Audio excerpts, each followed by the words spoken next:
In this video, I'm looking for ideas. There's something that shows up in Abrahamic material from time to time that I don't quite understand what it is. And I wanted to show, or just, show the three examples I can think of right off the top of my head. One with Moses, one with Jeremiah, and then one with Muhammad. All three in the Abrahamic line of material. And here is what it is, basically. Oh, my name is Dan Paulson. Welcome to the video. There's a point where in the beginning, the very beginning of these stories, or what is going on, they are people that, somehow can't speak right or not educated, something like that, and God is going to speak through them. Let's start with the earliest one, which is Moses, and see what that sounds like. Again, I'm not sure what this means. Okay, the area is right here where we have Moses at the burning bush. He's talking to God. He's getting, this is the calling actually right here. He's up on the mountain. Okay, so here is the part right here. This is where God is calling him, and Moses says, but Moses said to the Lord, "O my Lord, I have never been eloquent, neither in the past nor even now that you have spoken to your servant, but I am slow of speech and slow of tongue." Then the Lord said to him, "Who gives speech to mortals? Who makes them mute or deaf, seeing or blind? Is it not I, the Lord? Now go, and I will be with your mouth and teach you what you are to speak." But he said, "Oh, my Lord, please send someone else." Then the anger of the Lord was kindled.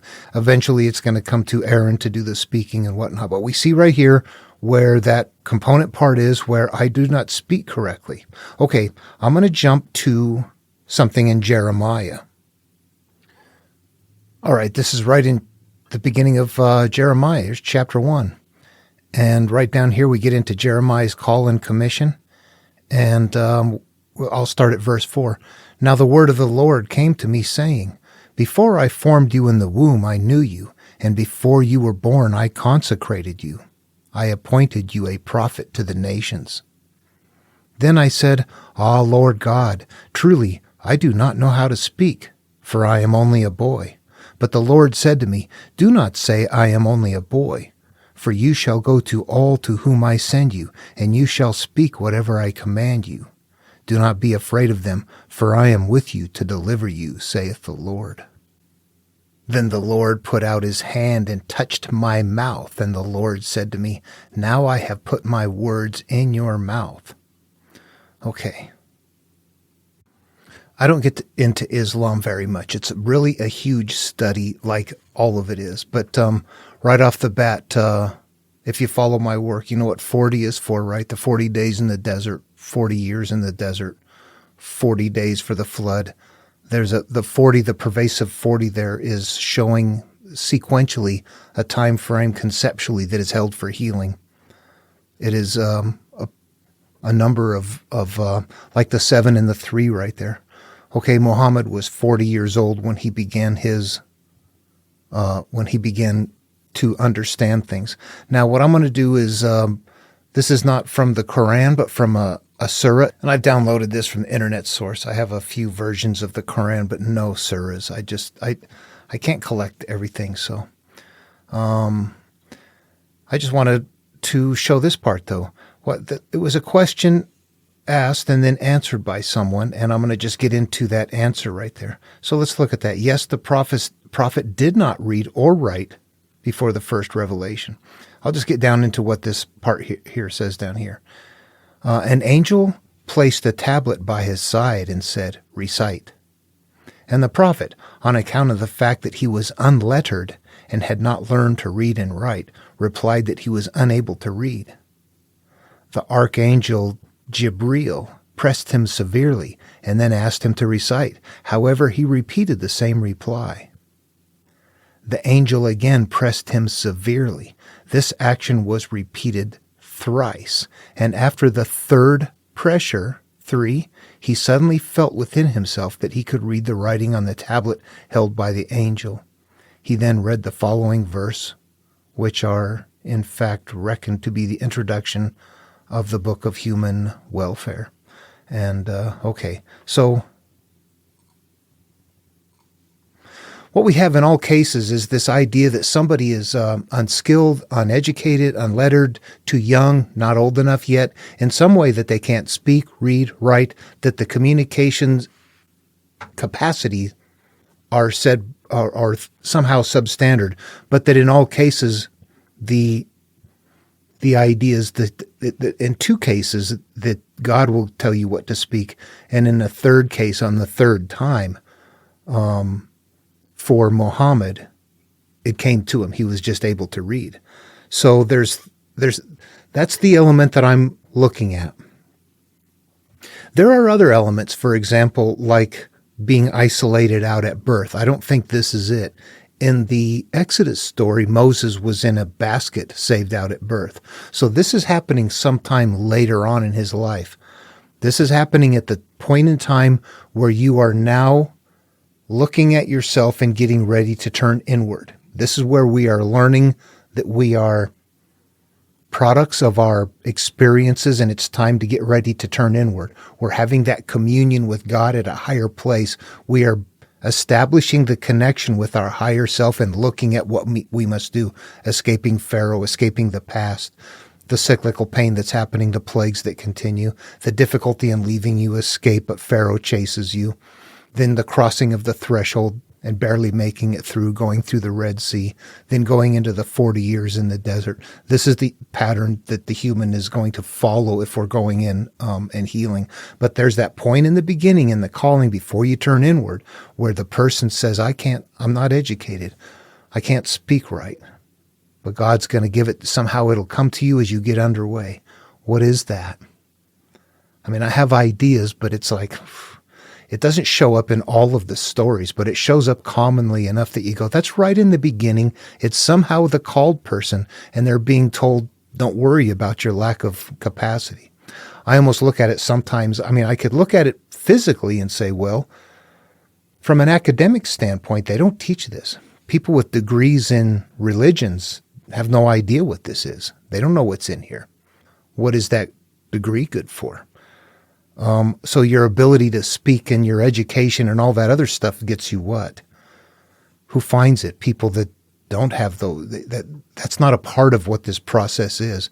Going to a school and learning how to read this and do that is it's a very personal process that happens. But anyway, I don't know. That's just a strange one for me. That's a strange one. Okay. I want to throw something on the end of this just as kind of a bonus thing. I put up that video yesterday talking about how these things sequentially go along, and that it kind of illustrates the idea that we have to continue to go in and heal something until we're finally, Easter comes, the final resurrection and the rising up above everything. How well do you know Hinduism and the idea of reincarnation? Basically, the idea of reincarnation states that we are born with some sort of karmic baggage from past lives that we don't recall, but we arrive with this karmic baggage. And that throughout life, it is our objective to try and, if we're on the path, that we want to find this karmic baggage and absolve it, make corrections in our life, and that we continue to reincarnate until we finally get everything resolved, and then we cease to reincarnate. That right there, look at that. Sequentially, what is a reincarnation? There's a physical reincarnation, and you'd think about that and go, how come the population keeps growing? Where are all the spirits coming from? We're obviously emerging from where we are is the easiest answer. And that death and rebirth, karma follows the same pattern as what the Bible follows as far as having repeating cycles of inward healing stories, held in ways that are meant to really guide the population, direct and provide something for the masses of people who are not going to turn inward. So I wanted to say that we can see that in Hinduism, the idea of the cause and effect is there. I'm born with karma, and the teaching and the base core teaching, what we learn is that the karma comes from this life. It comes from our judged life experiences. They teach that in Hinduism too. But like anything else, it's a shell. The basic core is still this template. The shell is going to be a completely different belief system that doesn't sound anything like other religions, but that still is on the same core. You see the pattern sequencing until you finally get to the end when you don't come back to this planet anymore and reincarnate, is the same place as you have now. You are now emerging from the tomb after 3 days for the final time and are rising up above it. Those are the same teachings. Do you see that? It gets really big when you step back and look at it all. It's like, whew, yeah, there's a lot of things telling us to do the same thing when we turn it inward.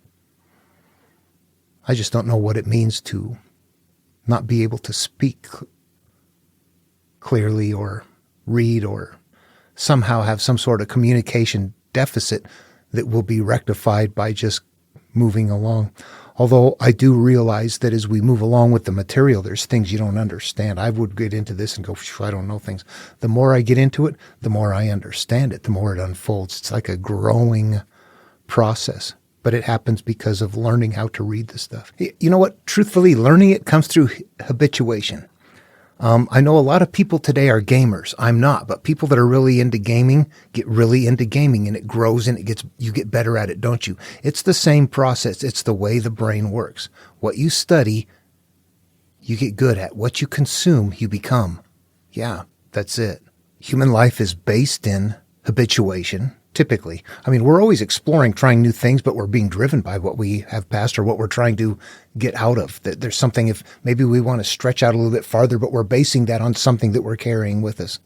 So we always have this, or we need to have this understanding that our life is unfolding because of habituation. And in order to change our life, what we have to do is change what we have habituated by becoming aware of it and then recognizing it and then recognizing its source, resolving the source, and interrupting when the pain continues to come about until the pain goes away and life changes as a result. Ultimately, that's the process. Anyway, just wanted to say that. If you have any thoughts and ideas on that, those ones that pop up from here and there, you might even be aware of some of your own. I see it primarily in Abrahamic material. Where it's like a denial of the call almost. There's something in there that's happening. Yes, I know you want me to do it, but I can't. Although that's not always the case. It wasn't with Jeremiah. That wasn't the case. He was just young, so there was no refusal there. But what is in common is the idea that I don't know what to do. I don't know what to say, but it'll happen as you move along. That's what is common there. You know what though? You could go to some place like Ezekiel, and you will not find that element there. Or in Job, that these are the same sort of teaching sort of stories. They're about us that we turn inward with.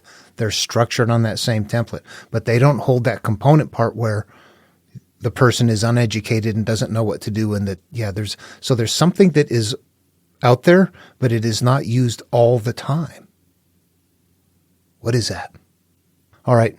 Hope this video was fun. A little bit different, just kind of a chat. Sometimes I get bored with the interpretation. It gets very mechanical. All right. Take care. See you in the next video.